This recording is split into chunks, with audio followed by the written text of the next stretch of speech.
দেখছো এই মুহূর্তে আমাদের ভাত থালি চলে এসছে, প্রচুর কিছু আইটেম আছে, আরও আসছে।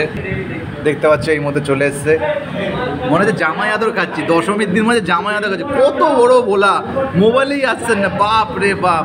এটা আছে আমাদের ভেটকি কারি, এটা আছে আমাদের কাতলা কারি, এটা আছে মাছ ভাজা, এটা আছে পাঁপড় ভাজা, এখানে ভাতের থালি আছে, ডাল আছে, পটল আলু তরকারি আছে, এখানে আছে পেঁয়াজ কাঁচা, লেবু কাঁচা, লঙ্কা কাটা, এখানে আছে শাক ভাজা, এখানে আছে নানা রকম একই থালি, এখানে আছে একটা বিয়ারের বোতল। দারুণ ব্যাপার, মানে নাইনে করে 1000 টাকার উপরে খাওয়া আছে, সেটা বড় কথা না টাকাটা, কিন্তু কথা হচ্ছে দশমীর দিনে খুব মাছ খেতে ইচ্ছা করছিলো, তাই 3-4 রকম মাছ একবারে মানিয়ে নিলাম। কেন মাংস যদি বলতে চাই মাংস, কারণ মাংস ঘরেও হয়েছে, তার জন্য ঘর থেকে বেরিয়ে এসে একটু বাইরেটা খেতে চাইলাম। কারণ এত রকম মাছ সত্যি কথা বলতে গেলে ঘরে হয়তো করা সম্ভব না, আরও মাছের অর্ডার আছে, সব আসছে, যেটা দিয়েছে সেই মুহূর্তে সেটা দিয়ে খাওয়া শুরু করতে চলেছি। খেতে বসেছি এই মুহূর্তে আমাদের এই সঙ্গী, আমাদের কাছের মানুষ, মনের মানুষ সঞ্জু মালাকার। এই মুহূর্তে আমাদের সাথে আছে তমাল রঞ্জন দাস, যে শুধুমাত্র একটা বিয়ার, একটা পাঁপড় আর একটা কাতলা মাছ ভাজা খাচ্ছে, ওই দিয়ে শুরু করে দিয়েছে। আর সহ্য করতে পারছি না বন্ধুরা, লোভ, জিভ থেকে জল বেরোচ্ছে, যার জন্য শুরু করে ফেললাম খাওয়াটা।